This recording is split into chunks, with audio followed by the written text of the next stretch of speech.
दोस्तों एक बार फिर से बीपीएससी से होने वाले शिक्षक बहाली को लेकर के बिहार सरकार की तरफ से अपडेट निकाला गया है और कहीं न कहीं ये जो अपडेट है, जो अभ्यर्थी हैं उनके लिए थोड़ा सा खुशी की भी बात है, लेकिन कहीं न कहीं यह कुछ समस्या भी उत्पन्न करने वाला है आप लोगों के लिए। तो आइए मैं आपको दिखाता हूँ कि आखिर ये जो अपडेट है, क्या अपडेट है और क्यों निकाला गया और किन के लिए निकाला गया है। आप देख सकते हैं बिहार सरकार सामान्य प्रशासन विभाग की तरफ से ये जो पत्र है ये जारी किया गया है और इस पत्र के जारी करने का जो डेट है दोस्तों वो 23 तारीख है। इस पत्र में जो हम लोग नीचे जाएंगे तो आप लोग इसको देख पाएंगे। अब आइए देखते हैं इसका जो विषय है कहाँ कहाँ भेजा गया है, ये आप लोगों ने देख लिया होगा। यहाँ पे आप लोग इसका डेट देख सकते हैं 23/6/2023 का यह पत्र जारी किया गया है। और विषय देखिए, आर्थिक रूप से कमज़ोर वर्ग के अधीन आरक्षण प्राप्त करने हेतु दिशा निर्देश। यानी कि जो लोग आर्थिक रूप से कमज़ोर कैटेगरी के हैं, यानी कि जो लोग ईडब्ल्यूएस कैटेगरी के, सिंपल भाषा में है, तो उनको जो आरक्षण दिया जाना है बिहार में और ख़ास करके इस शिक्षक बहाली में किस तरह से देना है, कितना देना है, किस आधार पे देना है, विवाहित महिलाओं के लिए क्या कंडीशन है, बहुत कुछ चेंज मिलेगा आपको इस पत्र को देखने के बाद। तो एक एक पॉइंट को मैं आप लोगों को सिंपल भाषा में बताने जा रहा हूँ, तो आखिरी तक बने रहिएगा और देखिए कि अब क्या नई समस्याएं हैं जो उत्पन्न होने वाला है ख़ास करके ईडब्ल्यूएस के अभ्यर्थियों के लिए। देखिए पहले जो इंट्रोडक्शन इसमें दिया गया है, अगर मैं आपको बताऊं शुरू से लेकर के जो बातें कही गई इसमें कुछ खास नहीं है, बस इतना ही है कि हाँ, जो ईडब्ल्यूएस का आरक्षण दिया जा रहा है उसको बिहार में लागू किया गया और उसके लिए कौन कौन सा नियमावली आया है इसको लेकर के बातें कही गई है। लेकिन जब आप आगे बढ़ेंगे तो देखिए जो फर्स्ट पॉइंट है इसमें जो बात कही गई है वो ये है कि जो ईडब्ल्यूएस का आरक्षण खास करके इस बहाली में, बीपीएससी बहाली में मिलना है वो उन्हीं को मिलना है जो बिहार राज्य के मूल निवासी हैं। अगर आप ईडब्ल्यूएस की अहर्ता रखते हैं, जो आगे आपको देखने को मिलेगा इसी पत्र में, तो भी आपको यह लाभ तभी मिलेगा जब आप बिहार के मूल निवासी हो। ये चलिए ये पहले से था, इसमें कोई ख़ास अपडेट नहीं है। इसके बाद देखिए जो ईडब्ल्यूएस में आने के लिए आय देखा जाता है कि आपका जो इनकम है 8 लाख से कम होना चाहिए। तो देखिए जॉइंट फैमिली में ये देखना पड़ता है कि आखिर कितना इनकम हमको काउंट करना। अगर मान लीजिए किसी के पिता हैं, माता हैं, भाई है, भाभी है, बच्चे हैं, सब अपना अपना इनकम कर रहा है, तो आखिर किन किन लोगों का इनकम यहाँ पे काउंट होगा इसको लेकर के देखिए इसमें कहा गया है कि आर्थिक रूप से कमज़ोर वर्ग के आरक्षण के उद्देश्य परिवार में सम्मिलित। देखिए यहाँ पे आपका पूरा डाउट क्लियर होगा।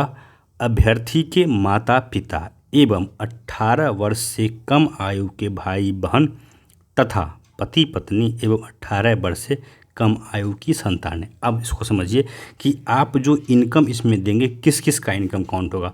आपके फादर का इनकम काउंट होगा, आपकी मदर का इनकम काउंट होगा, इसके बाद आपके भाई बहन का इनकम काउंट होगा अगर उनकी आयु 18 साल से कम है। तब आपके अगर भाई बहन है जिनका आयु 18 साल से अधिक है तो उनका इनकम यहाँ पे काउंट नहीं होगा। साथ ही साथ अगर आप शादीशुदा है तो आपकी पत्नी का इनकम भी यहाँ पे काउंट होगा।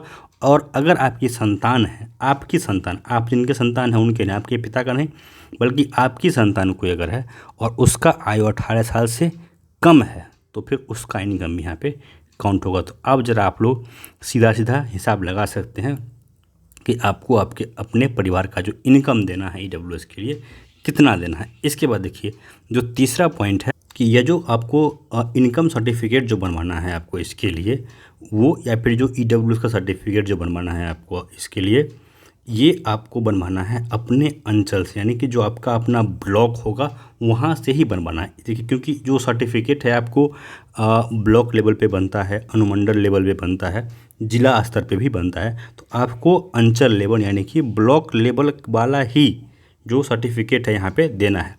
इसके बाद देखिए जो चौथा पॉइंट है ये विवाहित महिलाओं के लिए है। अब ये जो पॉइंट है ये वैसी महिलाएं जो ईडब्ल्यूएस कैटेगरी से हैं जिन्होंने फॉर्म भर दिया है, अब उनके लिए ये समस्या उत्पन्न करने वाला है। अब देखिए ये समस्या कैसे उत्पन्न करेगा।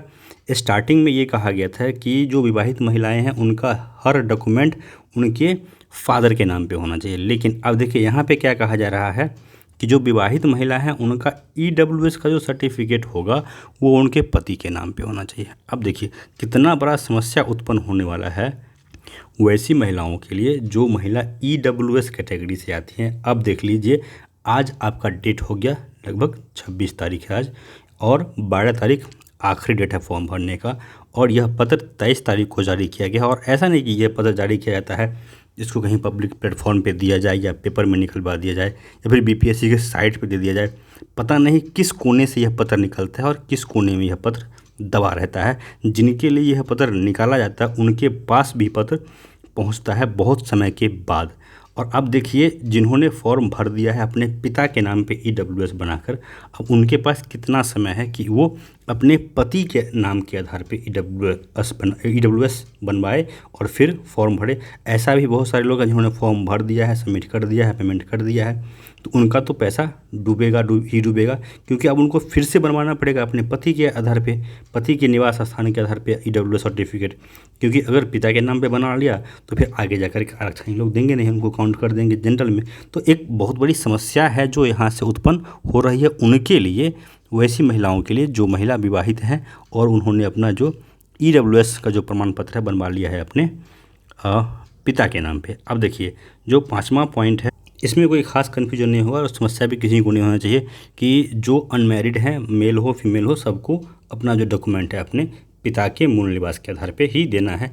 इसके बाद देखिए, जो 6 पॉइंट है इसमें भी बातें कही कि जो ईडब्ल्यूएस आरक्षण का लाभ है उसी जाति के अभ्यर्थियों को मिलेगा जो अनुसूचित जाति, यहाँ देखिए कहा गया है अनुसूचित जनजाति, अत्यंत पिछड़ा एवं पिछड़ा वर्ग में नहीं आता हो। यानी कि एक वर्ड यहाँ पर लिख देना चाहिए था कि उन लोगों को मिलेगा जो जनरल कैटेगरी में आते हैं। ये तो ईडब्ल्यूएस का बेसिक डेफिनेशन ही है। इसके बाद देखिए, आगे कहा गया है कि इनकम कितना होना चाहिए, तो इसमें भी कोई नई बात नहीं है कि ईडब्ल्यूएस उन्हीं का बनता है जिनका जो वार्षिक आय है 8 लाख से कम होनी चाहिए, उससे अधिक होने पे कोई भी ईडब्ल्यूएस का सर्टिफिकेट आपको नहीं दिया जाता है।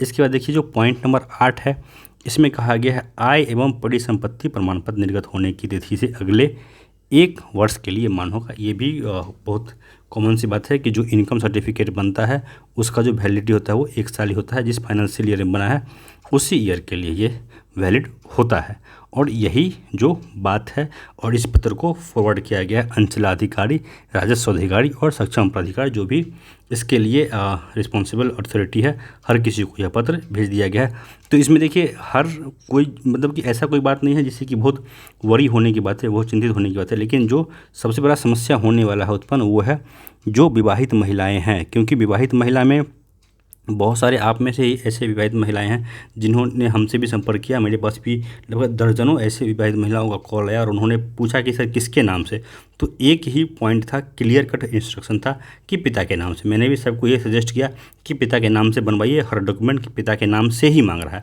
और अब देखिए, पत्र जारी करके ये कहा जा रहा है कि पिता के नाम से नहीं चलेगा, आपको पति के नाम से बना करके देना होगा। तो कहीं ना कहीं ऐसी इन महिलाओं को फिर से पति के नाम से ईडब्ल्यूएस सर्टिफिकेट बनवा लेना ही चाहिए मेरे हिसाब से, क्योंकि अगर आपने ऐसा नहीं किया तो आगे ये लोग आपको आरक्षण देने में समस्या करेंगे।